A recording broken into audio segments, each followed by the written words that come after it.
नमस्कार भाई लोग, कैसे बानी लोग। उठ जाइए, भोर हो गया है।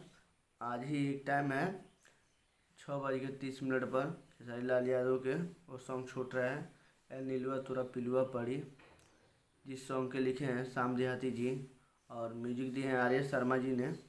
बहुत कमाल का सॉन्ग है और सॉन्ग आज रिलीज हो रहा है SR म्यूजिक यूट्यूब चैनल पर।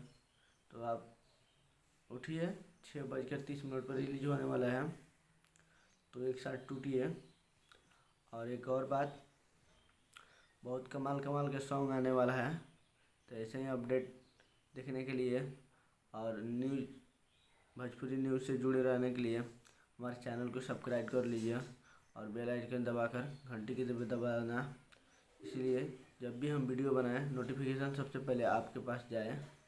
और तो उठ जाइए, आज 6:30 बजे रिलीज हो रहा है ए नीलुआ तोरा पिलुआ पड़ी वीडियो सॉन्ग। उसका ऑडियो सॉन्ग कहिए कि रिलीज हो गया था, तो फाइनली आज वीडियो सॉन्ग रिलीज हो रहा है। तो उठिए, एक संग टूटना है और देखिए कितना मज़ा आ रहा है वीडियो में। तो चलिए उठ के एक साथ देखते हैं, कुछ ही मिनट बाद रिलीज हो रहा है वो सॉन्ग। तो प्लीज़ उठ जाइए, और बहुत कमाल का सॉन्ग है, चलिए सुनिए।